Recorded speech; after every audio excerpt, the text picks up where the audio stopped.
They're Ambitious. Salem truly, I feel like Salem like secretly is basically just trying to plan an elaborate escape at all times. He As all cats loves are. being outside. Yeah. He's like, these people are holding me hostage, and I will meow incessantly at the door to make sure that they let me outside at least once a day. Let me out.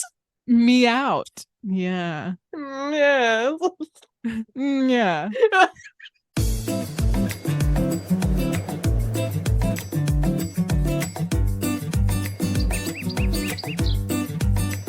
Hello, everyone, and welcome to the show. I'm Blair. And I'm Kirsten, and we are Mediocre Content. And it's another week. That's all I can say about this one. There are good weeks and there are bad weeks. I mean, honestly, this like July 4th week has been the longest, shortest week ever. It's true, though, because it's like some people had to work Monday. Some people were off Monday. I had a half day, but then I was off Tuesday. But then Wednesday, Thursday, Friday just felt like it dragged. I agree. Forever. I worked Monday, Wednesday, Friday. I was off Tuesday and Thursday. So I have no idea what day it is anymore. Who are you again? I don't know. It's a mess. I've lost myself. Well, I'm excited about today. Because I don't think, and I don't even know, is the Grand Canyon considered part of this? If so, that's the only national park I think I've ever been to. Yes, the Grand Canyon is part of a national park. Yes. Beautiful. Okay. Yes. Well, I say we run it. Let's do it. All right. Let's do a disclaimer first. So sure. We are not experts on anything. Majority of this information for this episode was taken from the National Park Service website. Feel free to check that out when you have a minute. But if you've come to this podcast to get any kind of advice, we are not a place to get that info. But we are the place to learn about things that you wouldn't normally know about. So, but we encourage you to do your own research. Okay. Yeah. Please. You guys know this by now. Yeah. It's the spiel. It's the spiel. Gotta say it. Kirsten would be doing the news today. And should I do the Kirsten Science Corner jingle? Are you? I didn't know. Okay. I'm going to sing it. It's mine. Okay. All right. Yeah. Ready? Go for it. Kirsten Science Corner. Ta-da! Oh, great. Okay. It was okay. Beautiful. That was great. I'm so ready. It is topical. It is science related. Yeah. I actually specifically looked for science this time. I didn't know you were going to do a jingle, but I'm kind of glad it happened that way. That's the jingle from now on. Yeah. All right. I'm holding you to it. Yeah. All right. Well, our first bit of good news is actually coming from researchers at the Chinese University of Hong Kong. And these beautiful, brilliant people have created a biodegradable material that could be used for food packaging instead of plastic, which we know is a big problem, obviously, something we're trying to combat.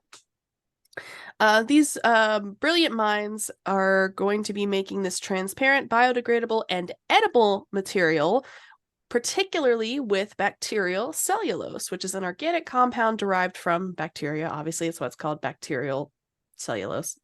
If you're wondering what cellulose is, think about lettuce. Yes. Because lettuce is literally just cellulose and water. Yes. And it's crunchy. Yeah, exactly. I love it. In a study published in the Journal of Science of Food and Agriculture, the scientists wrote that bacterial cellulose does not react well to moisture in the air, so they added a soy protein to the material and coated it with an oil-resistant composite, which solved that issue, which you don't want it to completely break down while it's holding your food. That would kind of suck and defeat the purpose. That would kind of suck. Yeah.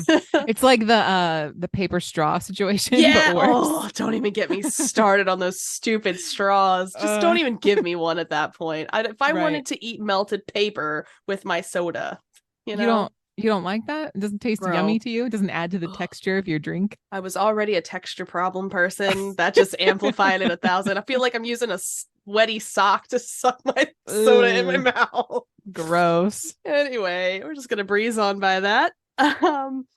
The authors of this study said that this approach offers a promising solution to the challenge of developing sustainable and environmentally friendly packaging materials that can replace single-use plastics on a large scale. The material can completely degrade in 2 months, and since it's edible, is also wildlife safe, and it's natural. I mean, cellulose is natural, and bacteria is natural, and soy proteins are, oh, you guessed it, natural. So We love that. kind of solves itself, and I think that's brilliant. I think so too. Nice. As far as production goes, I don't really know where that's leading, but hopefully they'll be able to share that information at some point, and maybe it'll become mainstream, which means if it's mainstream, it'll also become more affordable as the market integrates it, which is another big factor to a lot of these changes. Yeah. I think one thing that people don't consider when there's a new product that's, again, sustainable and helpful, a lot of initial startups are very costly for the materials because it's not something that's just readily available necessarily, or it takes certain conditions or what have you. Right. But because plastic is such a large commodity already and so readily available and cheap because of that, that's why it's so widely used. Yeah, so, gotta integrate it in first. Once it catches steam, then it becomes more affordable. So it's kind of like what happened with the fake meat situation. Yeah. So like at the Impossible Burger and Beyond Burger and like those companies, it was really expensive at first, but I think the price has actually come down now since it's so widely available. It's, which is great. So, same difference. Yeah. So just keep that in mind. They're working on it. They are. Okay. We're now going to talk about kelp. Which great. The title is Kelp Farm Run by Nuns and Indigenous Women, which I'm intrigued. This is great. As soon as I read that title, I was like, I gotta get that. Gotta do this one. So they're doing this in order to clean polluted water. So women from, and I'm so sorry if pronunciation's not my strong suit, people. All right. Women from the Shinnecock tribe and the Sisters of St. Joseph are working together to clean up the Long Island Bay they call home. Because of fertilizer runoff and overdevelopment, nitrogen levels in the bay skyrocketed, which would kill fish and shellfish, things that people are eating, obviously, and consuming. Kind of a big deal. And these people have lived on the east side of the bay for thousands of years. And in 2019, 6 women from this tribe went across the bay to visit the retreat owned by the Sisters of St. Joseph's, aka where the nuns are from. And they asked the nuns if they would be able to help start a kelp farm, as research shows that sugar kelp specifically will absorb nitrates and carbon from the water, which could be a natural way to help clean up this runoff problem. The sisters agreed, and a partnership was born. A cottage at the retreat is now a hatchery, and the last 2 years, 20 lines of kelp have been planted in the bay, and they've already spotted changes in the water with scallops, seahorses, clams, and other species finally returning. Nice. Great stuff. And also helpful. So I don't know if this kelp can only survive in that kind of environment. Long Island Bay, I believe, is saltwater, so I don't know if this kelp is specific to saltwater, but obviously if there's like rivers or ponds or lakes around other farms across the states, if this kelp can do it, I wonder what other type of plant populations might be able to do that, because this might be another sustainable way to help outside of a saltwater environment. Yes. So just something, food for thought. Yeah. Very cool. Very cool. But that's all I got. So I love it. Yeah. But we're going to continue in nature, which is great. We are.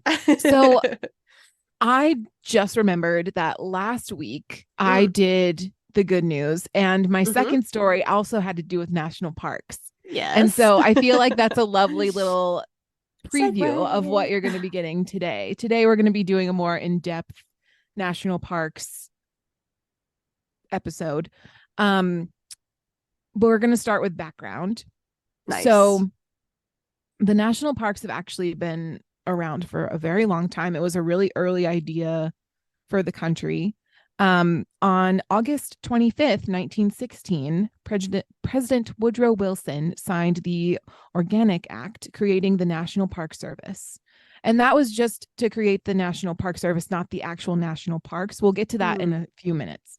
But basically it was the the definition of the National Park Service is a federal bureau is a subset in the Department of Interior, responsible for maintaining national parks and the monuments that were managed by the department. Can I do a segue really quickly? Sure, I'm go so ahead. sorry to interrupt you. I love the Department of the Interior. It's very personal to me because for my UX UI design boot camp, I actually redesigned their website. Wow. Oh my It's so random and gosh. like one-off, but That's amazing. we did a whole project where we had to pick a nonprofit government kind of website. Mhm. And that's the one that I chose, and I did a whole redesign for them. The more I know about the Department of the Interior, the more I love them, honestly. Yeah, well, you wouldn't love their website. It's absolute garbage. Like most government websites. No. But they Oh my themselves gosh. absolutely lovely. Oh, good. Love that. Sorry to derail. The National Park Service website was actually not that bad. Good. It was somewhat well organized, but like you really had to dig to get some stuff. So Yeah. But like overall, I think it was good. I got the information I needed to get. So hey, that's honestly, you would not have the same experience on the Department of the Interior website. Oh no. You click one thing and suddenly you're on 20 different websites and you're like, how did I get here? Oh god. I keep going. So okay. All right. So the National Park System has since expanded to 424 units, often referred to as parks, more than 150 related areas, and numerous programs that assist in conserving the nation's natural and cultural heritage for the benefit of current and future generations. Nice. So the National Park Service manages 424 individual parks covering more than 85 million acres, which, to put that in perspective, the United States in total is 2.43 billion acres total, like the whole United States. So 85 million of that is a national park of some kind. That's intense. Yeah. Which I think is really cool because I learned this summer, as we were moving out here, we went to a bunch of different national parks and saw a bunch of really amazing things. And I didn't really realize this, but like the US, part of our tourism draw is national parks, which I didn't really, that never clicked for me. Because you live here. Because I live here, and I didn't realize that other countries don't really do the national park thing. I think Canada does because they have so much like open space in the middle there. That would make sense. But like, yeah, I for some reason that just never occurred to me. So anyway, we got the national parks. Come see us for the national parks. That is my pitch.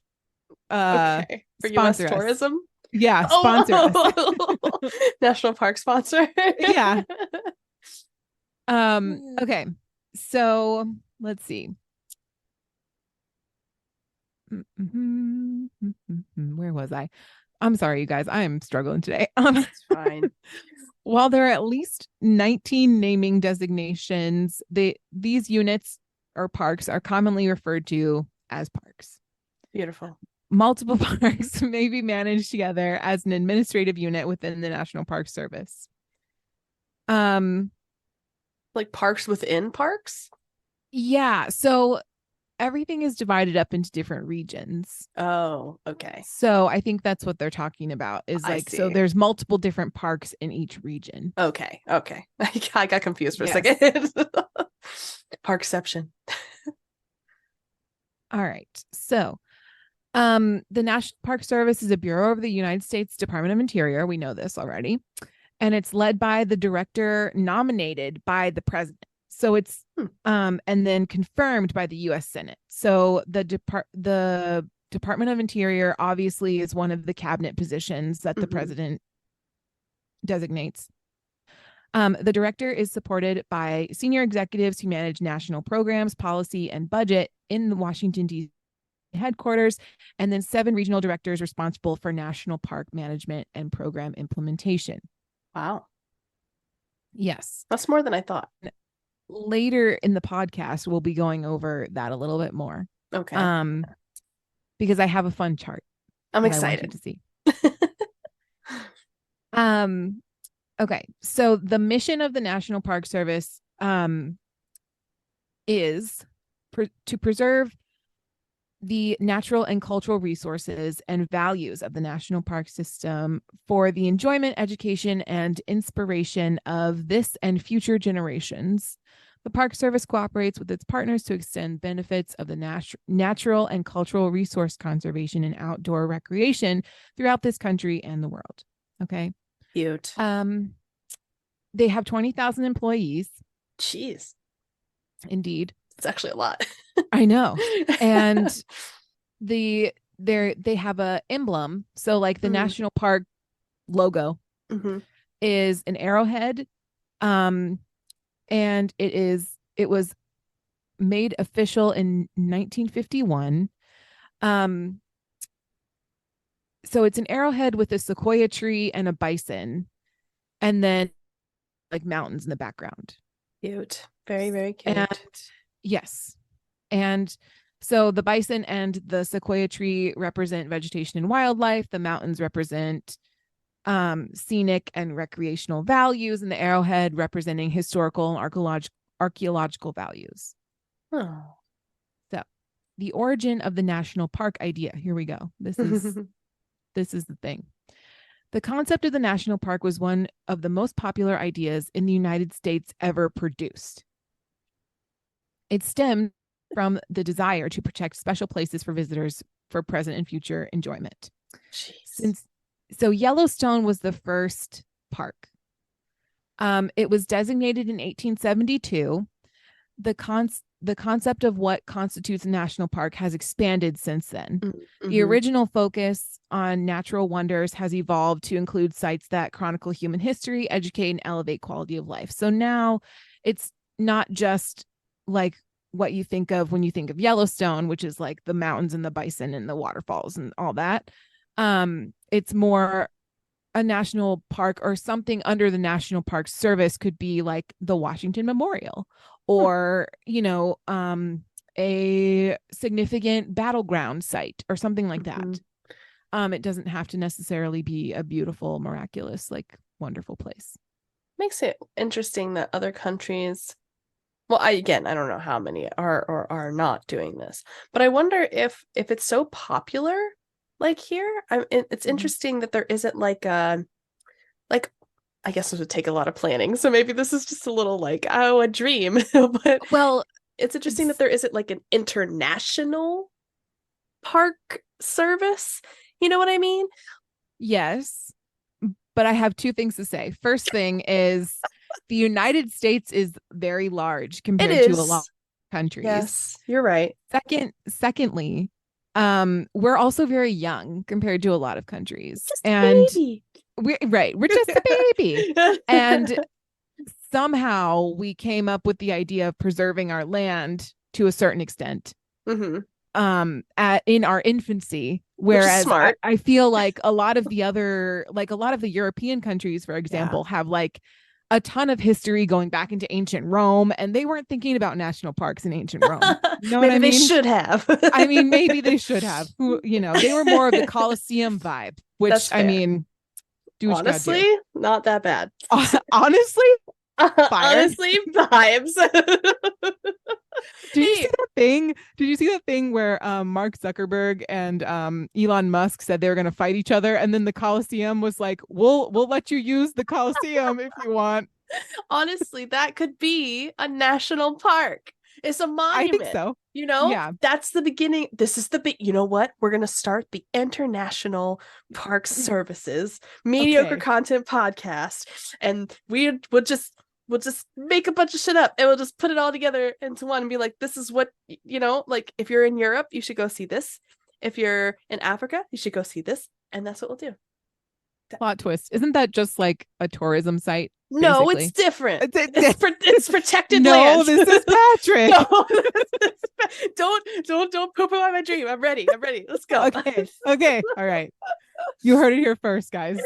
It was our idea first. That's right. Oh man. Well, that's great. Okay. Yes. So let's see, where was I? the grandeur of the American West inspired the idea of national parks, which honestly, driving through the United States to get out to the West Coast, I thought I was on a different planet at some point. Gorgeous. Like it's Yeah. fabulous. And growing up on the East Coast, I didn't really realize like the amount of stuff, like geologically, There's is so out much here. stuff out there. So much stuff. So vast landscapes, still untouched by development, filled the eye. Artists, authors, and scientists struggled to capture the beauty they encountered and record and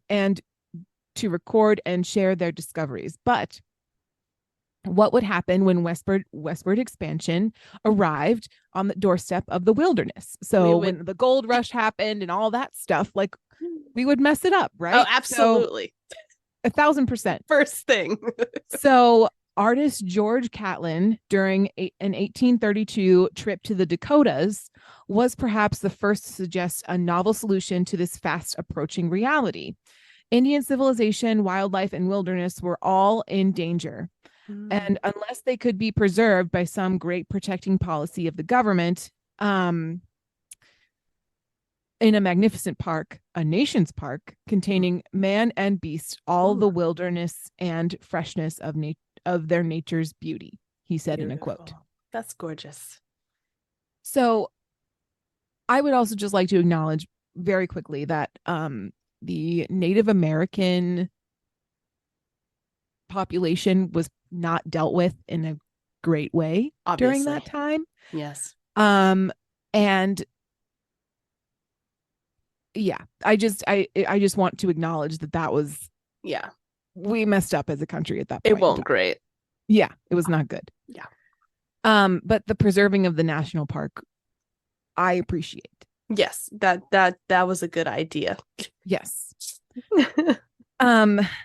So, encouraged by art, literature, and science, a powerful preservationist viewpoint gradually emerged. Even without a national policy or one designated agency, individual sites won protection. So in 1861, Congress appointed Ferdinand Hayden, head of the government's new geological survey, to lead a fact-finding expedition to the region at the headwaters of the Yellowstone River. The area, situated in Montana and Wyoming territories, had been an attraction for explorers, trappers, and prospectors since the late 18th century. There are numerous accounts of its strange features: geysers, hot springs, and holes of bubbling mud, which is legit. We saw all those things. Gross. When we were there. Looked cool, would not touch it. Definitely don't do that. But it was not until Hayden's team of geologists, botanists, and zoologists returned from their trip that the U.S. government had a full account of the area's wonders.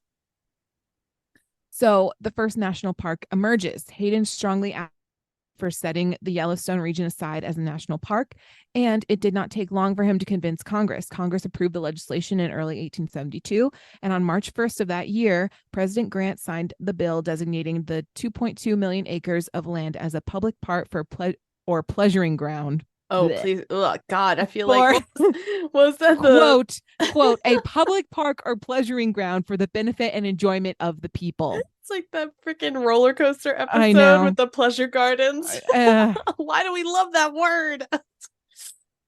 The second section of the bill gave the Secretary of Interior responsibility for the preservation from injury or exploitation of all timber, mineral deposits, national curiosities, or wonders within said park, and their retention in the natural condition. Nice. So it was the Department of Interior was the one calling the shots for a long time.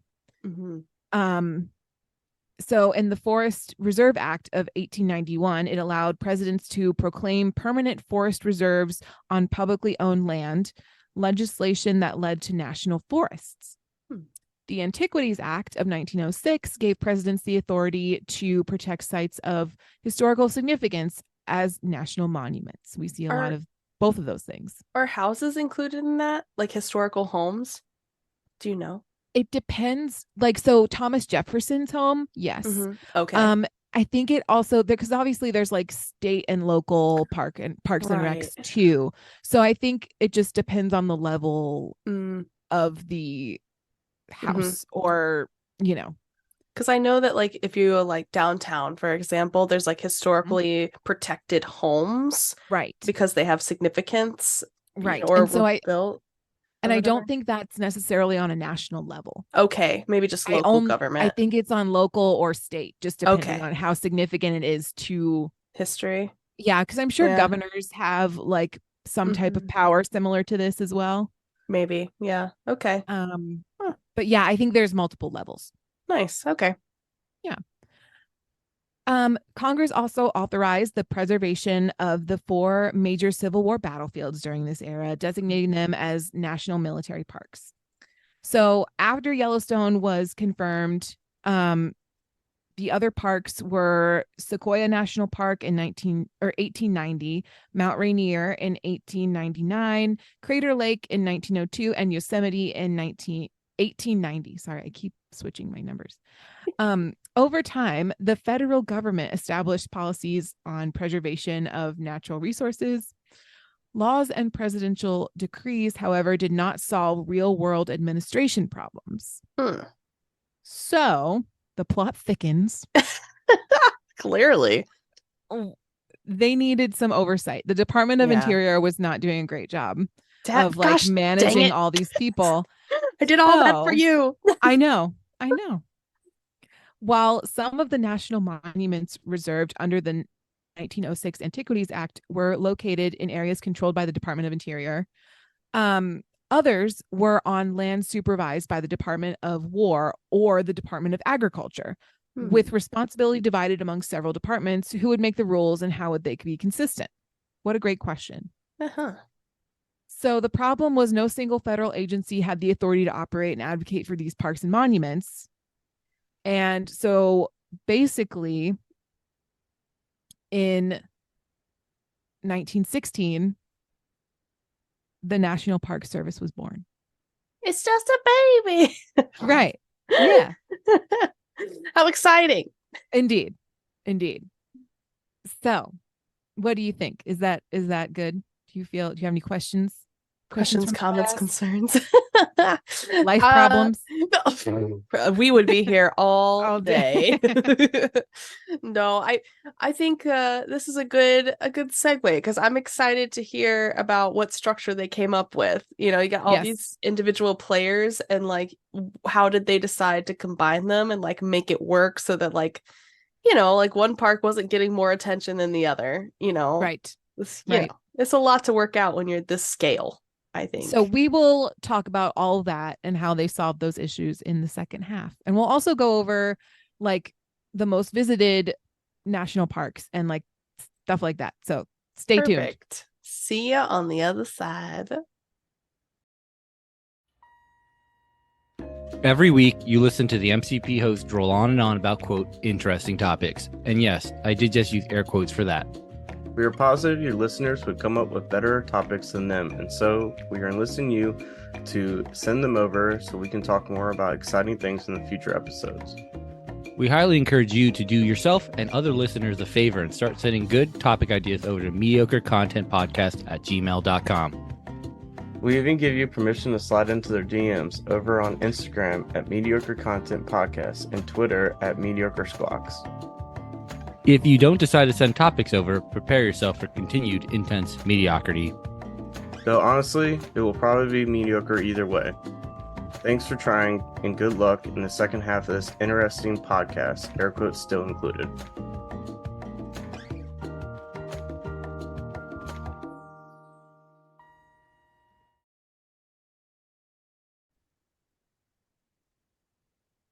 Welcome back. I'm excited. I love a good chart. I'm not gonna lie. I know everyone was waiting with bated breath to figure out how the heck they organized the National Park Service, and I'm about to tell you. I'm shaking in my boots. Get ready. So basically the National Park Service, there's the head honcho, which is the director.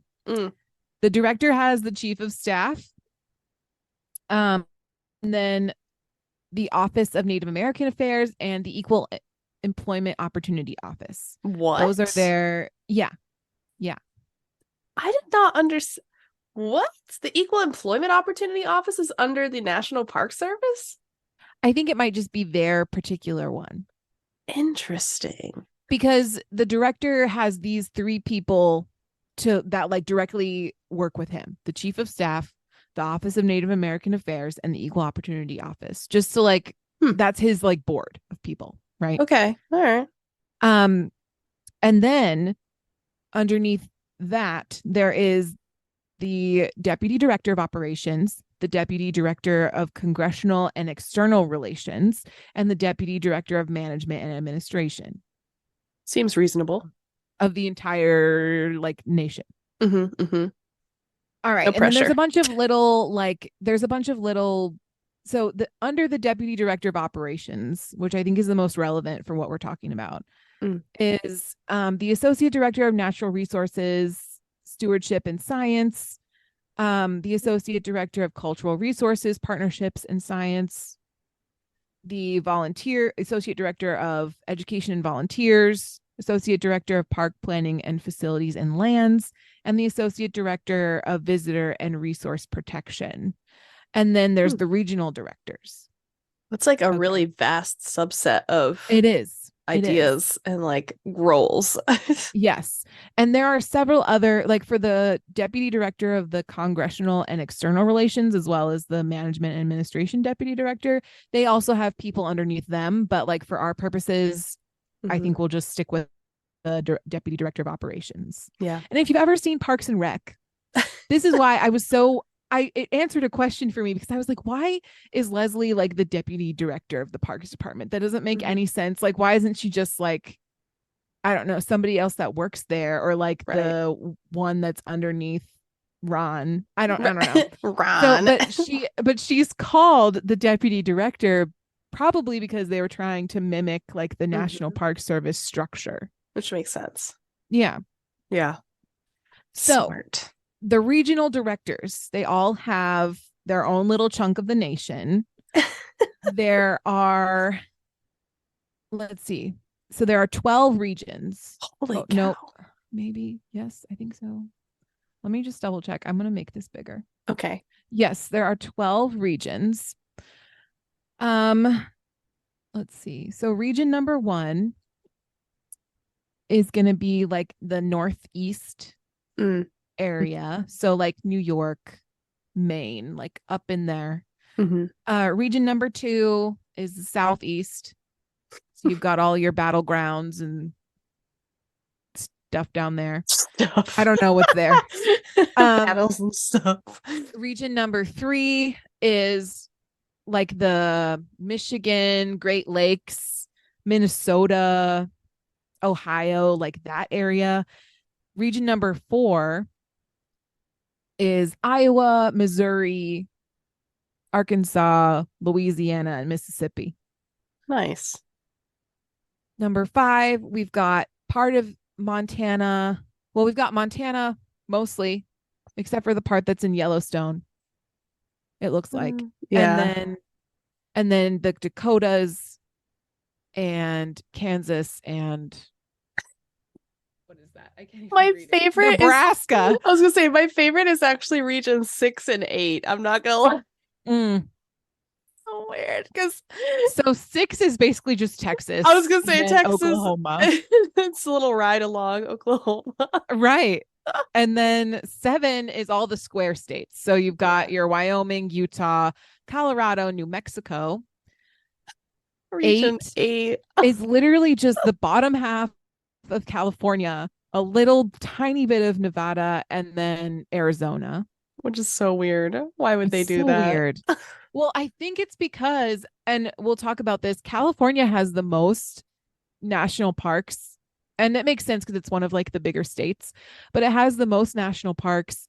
And so they probably wanted to divide it up in terms of the regions of the national park so that there wouldn't be like 5 national parks in one. That makes sense. Just split I don't know. 9 is Washington, Oregon, Idaho, and then 10 is the top half of California. Yeah. Top 2/3 of California, and then Nevada. And then you've got 11 is Alaska, which that's fair because Alaska is very large. Yes. And then 12 is going to be Hawaii, which is not as fair because it's quite small. Guam, and some other territories, I believe. Maybe Great. Puerto Rico, it might be in there too. I think. I don't know. It's just a bunch of it's like the catch-all category. No, that makes sense. Yeah. Sorry, guys. It's a lot. So yeah, there's 12 different regions. Each region has a regional director, and then it goes down through like state government from there. Nice. So we already know that there's 424 individual parks. And so this kind of breaks it down a little bit of like what type. So if it's like a battlefield or like an actual park. So just some highlights here. There are 63 national parks. That's so many. 63. And like we talked about last week, some of them are visited more than others just due to the popularity. I mean, Yellowstone, the OG, the OG, super gorgeous, and has like a ton of people, millions of people every year go to Yellowstone. So, let's see. So there's 63 national parks. There are 83 national monuments. Most of them, I would venture to say, are in DC. I'm also surprised that number isn't higher. I know. Because there's so many monuments. But I feel like you're thinking of... Again, maybe local. I was going to say state. Yeah. No, right? You're right. No, that's right. National is a little different. Yeah. They're a little more selective.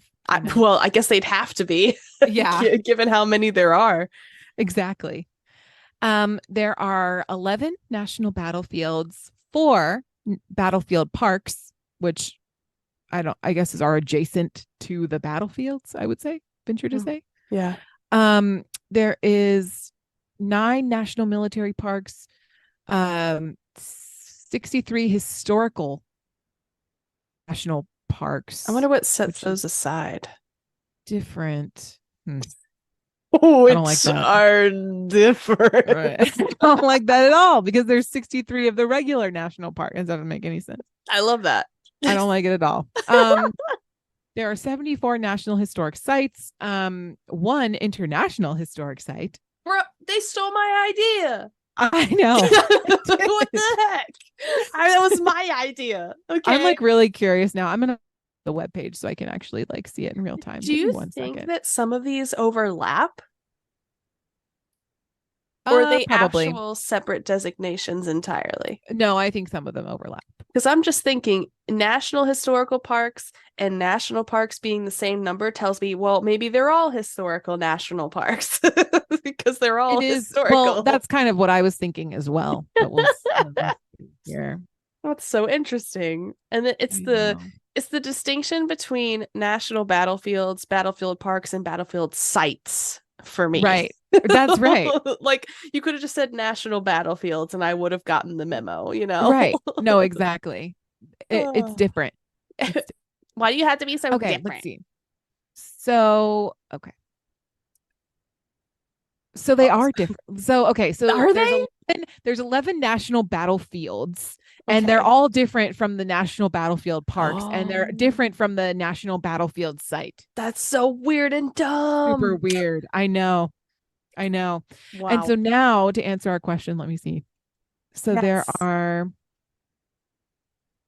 national historical parks. There are 63, and they are all different. Oh, they are all different because the national. So, yeah, the 63. Yeah, because of all the other ones are like the national parks that you think of, like the Badlands, Acadia, all that stuff. Yeah. Why not just they're all historic? Yes. One of them is Abraham Lincoln's birthplace in Kentucky. They consider that a The park? the Adams National Historical Park in Massachusetts. Let's see, the Brown versus Board of Education National Historic Park in Kansas.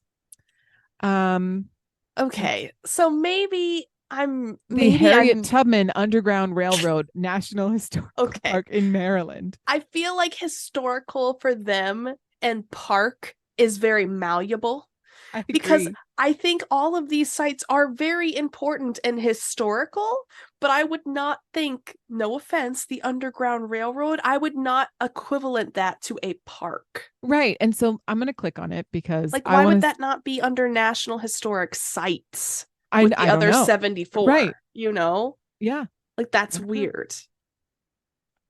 Get it together, National Park Service. Your identification is weird. It's very broad. The idea of Yeah. a park is very broad, which is probably why they call them units in the first place. Ugh, units. Just call Yeah. them sites. National Historic Sites, there are 74. Yeah. And not a single the one same. of them makes sense, probably. No. Let me see. Oh, the Minuteman Missile National Historic Site in South Dakota. What's that?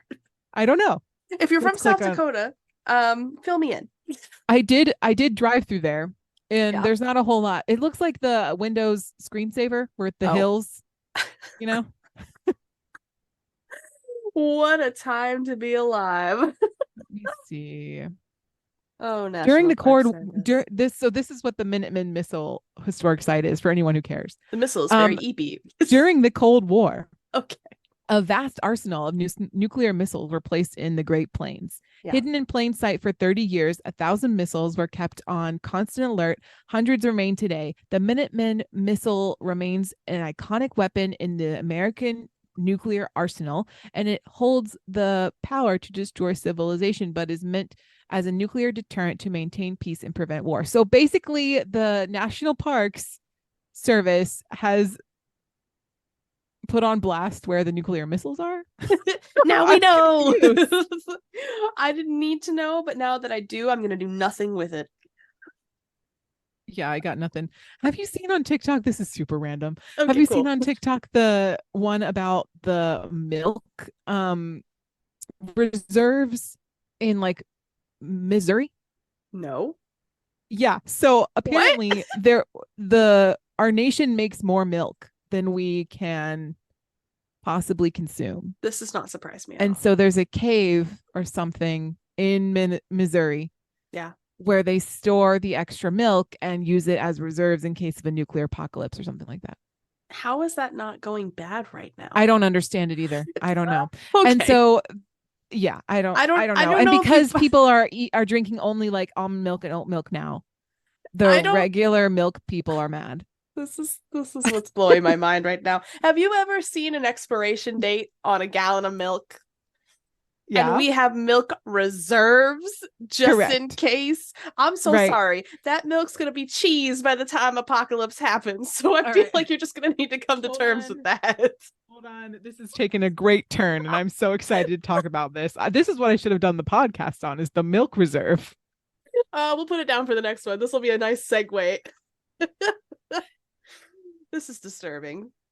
I'm upset. Yes. Okay. So an article from the Modern Farmer says, yes, the government does really stash billions of pounds of cheese in the Missouri caves. Oh, it is cheese. It's Okay. cheese. Oh, it's cheese. I'm sorry. Okay. No, I was The very USDA confused. has kept cheese and other dairy products in cold storage caves for decades. Butter and dry milk powder is also stored there. Wow. If you had millions of pounds of cheese along with butter and dry milk powders, where would you keep it? If you're the United States Department of Agriculture, the answer is obvious. In a series of caves outside Springsville, Missouri. Oh my goodness. I'm so sorry. I feel like aging cheese is definitely a thing. And if it ever comes to apocalyptic times and you're just wandering a cave one day and you just happen upon this massive butter cheese storage. It's refrigerated. I mean, in a cave. Yeah. Okay. It's naturally refrigerated, I think. I mean, Yeah. sure, but even the cheese in my fridge has a shelf life. I know. Just so concerned. I guess technically it's a mold, so Okay, blue so cheese, you know.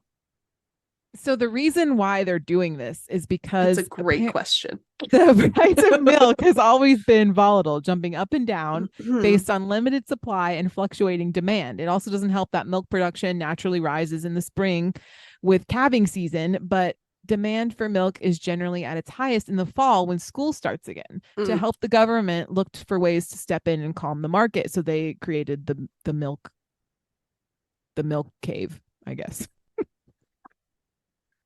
It's a dairy cave.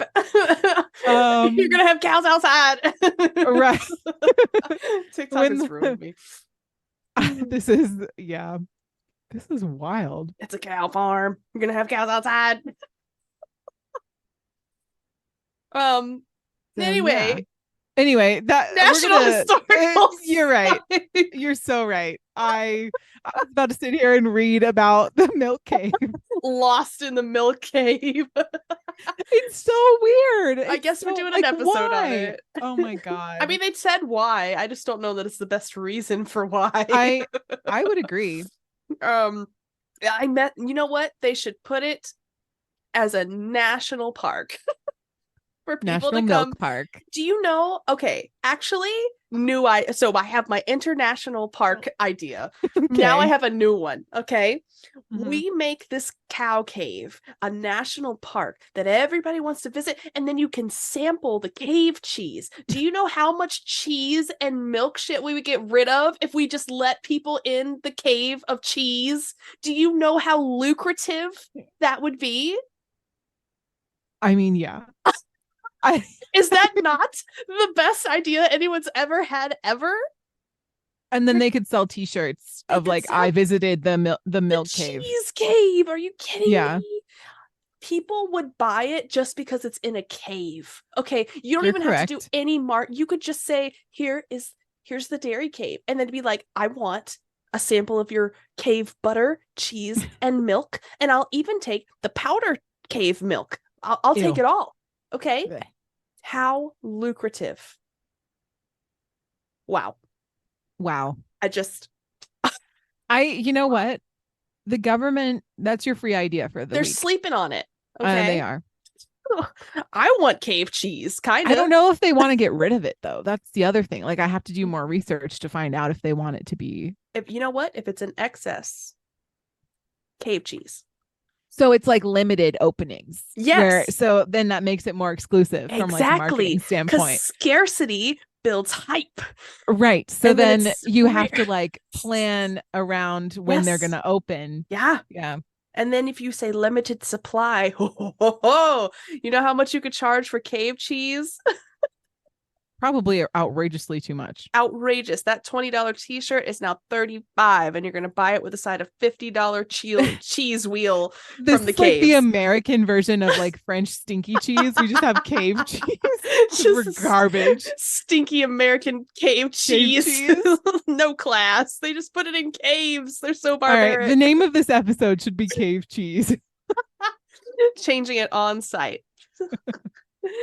Oh man, that was great. Yes. I'm So here for it. anyway, we got a lot of national monuments and sites and like None of it makes sense. parks and rivers. The national rivers, there's only 4 of them. Mm. There's so many And- rivers though. I know. But I Mhm. think they're just the big ones. So like and I closed out Mississippi? of the page. Hold on. Gosh dang it, Blair. I She got know. all I'm the bent out of worst. shape about the cave. I did. I got really distracted by the thing. I'll put it on our calendar for things to discuss at a later time. Yes. I'm invested. Okay, national rivers are the Big South Fork National River and Recreation Area in Kentucky and Tennessee, the Buffalo National River in Arkansas, and then the Mississippi National River and Recreation Areas only in Minnesota, but like it goes all the way down. Mm-hmm. We know this. We learned this. Yes. And then the Ozark National Scenic Riverways in Missouri. Nice. Yes. So basically there's a lot of stuff that's designated by the national park that doesn't actually qualify as like a national park. Yeah, I feel like that's the big takeaway. That's the moral of the story here. Yeah. So fun facts about that. California has the most national parks with 9, followed by Alaska with 8, Utah with 5, and Colorado with 4. Wow. Mm-hmm. The newest national park is the New River Gorge National Park in West Virginia, and it was designated on December 27th of 2020. I feel like I've actually been there. Probably, or at least driven close through to it. Yeah. Yeah. Mm-hmm. White Sands National Park in New Mexico was upgraded from a national monument to a national park on December 20th of 2019. And the Indiana Dunes in Indiana, obviously, which changed its name from a national lake shore to a national park on February 15th of 2019. I think so. Apparently, you can like upgrade. Well, that's what I mean. I would love. I think if I was really delving into this, right? Mhm. If I really wanted to know, Mhm. I would be looking at each individual like descriptors and like looking at the criteria, right? Like, Yeah. what does it have to meet to be considered one of these, and what would exclude it from being considered one of these? Yeah, I don't know. And that I did not get to, obviously. No, that is fine. That is a lot. Yeah. So in 2022, there were 311,985,998 people that visited all of the national monuments, parks, etc. Like the National Park Service harvests data on this. Harvest is a very tricky word to say. But they like, I don't mean to say that they're like infiltrating your phones or farming, but they do get data from people who buy tickets and all that stuff. Yeah. Since 1904, there have been 15 billion 703,311,966 people who have ever visited a national park. That's insane. In the United States. Yeah. Wow. Yeah. So in 2022, so of course the pandemic right. Yeah. affected the National Park Service. It affected literally everything. Mm-hmm. So in 2022 was the first uptick. It was up 15 million visits from 2021, which is not as high as 2018 and 2019 because they were at like 300 million plus. Well,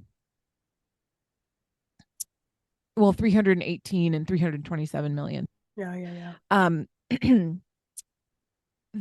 This is good because it basically says they've recovered from pre-pandemic levels again, which is great. Fair. Yeah. And 2016 was the National Park Service centennial, so they had been around for 100 years. Wow. And that was like the record amount of people that visited the national parks. So that's what they're trying to get back to. Yeah, that makes it. Well, I get a little concerned too because they had, was it Yellowstone that had like that bridge or that roadway collapse or something recently over the last year? There was one of the national parks. Yeah. Possibly.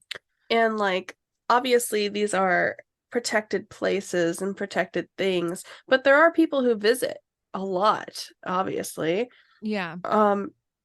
This is kind of a broad question. Do we think that they consider the pollution of foot traffic to these protected places? So in my experience, they have, and this is just purely like my observations from being in the national parks. They have, first of all, there's like certain trails you can go on, right? Okay, like, so yeah.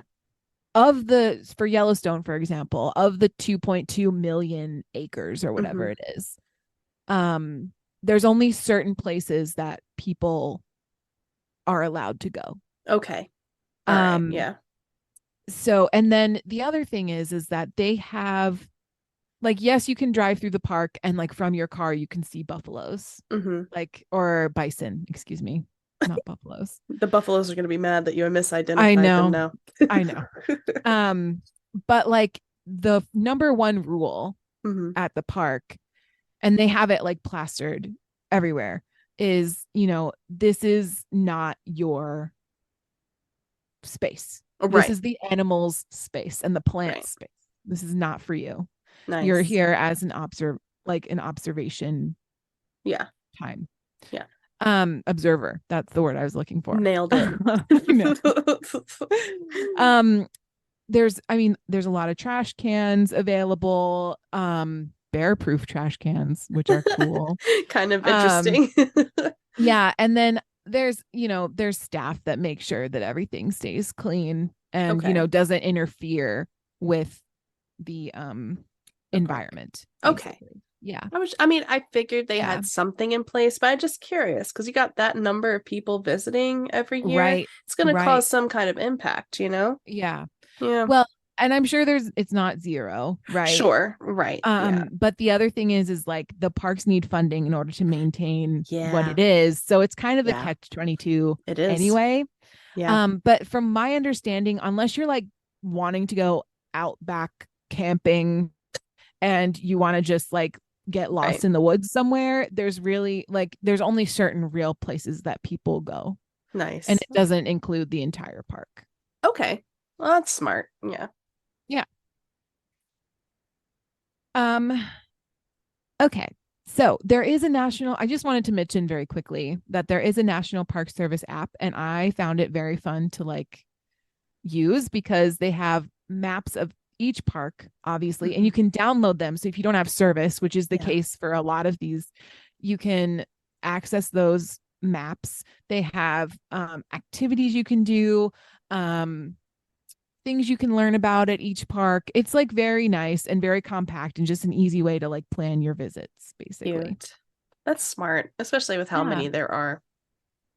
They also on the website have a trip planner, and there's 202 ideas on things you can do at multiple different parks and historical sites around the country. Now, I did go on to see like what their ideas were. Yeah. And TBH, it was not what I thought it was going to be. Not groundbreaking. Not groundbreaking at all. Oof.